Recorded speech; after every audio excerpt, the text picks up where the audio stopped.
United Nations to get a resolution on the war between Israel and Gaza through the Security Council. It is expected to be voted on tonight. The US vetoed the last attempt at a call for a truce. If it can be persuaded to abstain instead, then the resolution would likely get through. Ambassador Husam Zomlot is the head of the Palestinian mission to the United Kingdom. Morning, Ambassador. Good morning, Michelle. If this resolution is passed tonight, would Hamas, do you think, be prepared to act accordingly? Well, from day one, I think all partners and all parties in the region, and of course, starting with the Palestinian leadership, have said that the solution is with the Security Council, with international law, with our post-World War II global orders that first stipulate that war should never be the first option.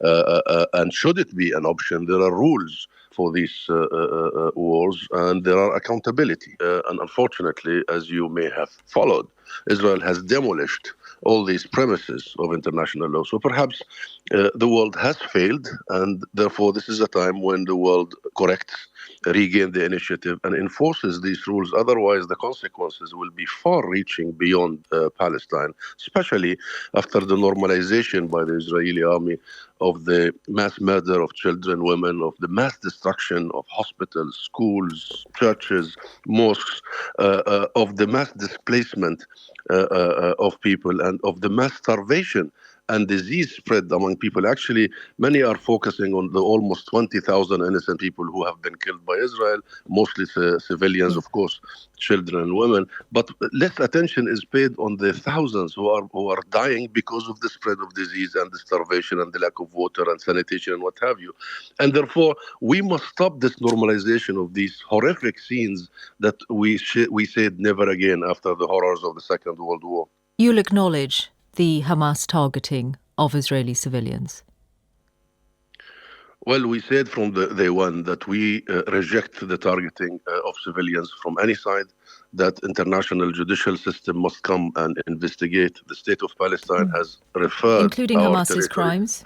The state of Palestine has referred our territory, given full jurisdiction for the International Criminal Court already many years ago, to investigate any war crimes committed by any party in the territory of the state of Palestine.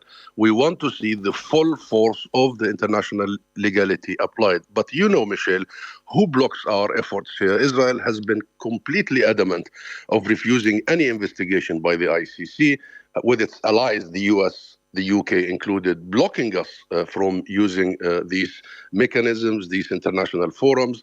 And therefore, you need to ask the question, why Israel is blocking this? Why its allies is so adamant in blocking all this? Because they know Israel is the side that commits war crimes, crimes against humanity. And now there's a growing number of international legal experts who say that genocide is being committed by Israel. So yes, of course, we need to see the full force of international law being applied. And you'll know the Israeli argument about acting in self-defense and being forced into this war because of Hamas's actions on October the 7th. But with you, can we look further ahead?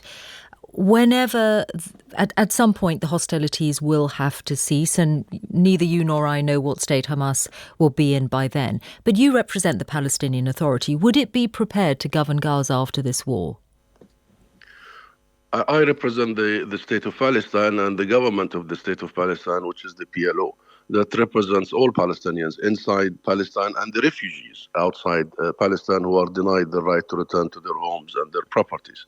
That's number one. Number two, there is an international consensus on the way forward for at least the last 30 years since we signed with international sponsorship and endorsement the Oslo Accords, which is the end of Israel's occupation that began in 1967. There are UN Security Council resolutions that stipulates so, and the establishment of a sovereign, independent state of Palestine with Jerusalem, its capital, and a resolution to the issue of refugees. But on this war, war in Gaza, what's the answer to the question about whether the Palestinian Authority and the PLO, which is in charge of the Palestinian Authority in which you work for, would be prepared to govern in Gaza?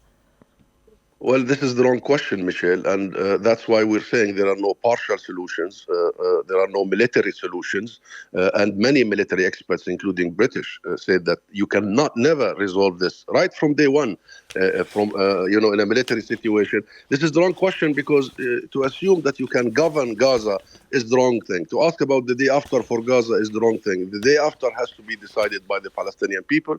The day after has to be decided by the state of Palestine in the whole territory of Palestine. The day after has to be the end of occupation.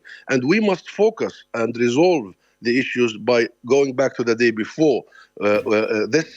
Has to be now an opportunity to think about the current Israeli government, the supremacy and the supremacists in it, the expansion of the illegal colonial settlements, the violence of the settlers, the demolition of Palestinian homes over a sustained period of time. Of course, the killings in the West Bank all over, the provocations in Jerusalem. This cannot and can never be resolved in a partial way. Gaza is an integral part of the Palestinian territory. Only a state of Palestine in the whole area of Palestine will be able to protect its people Husam Zomlot, and provide for its people. We must leave it there.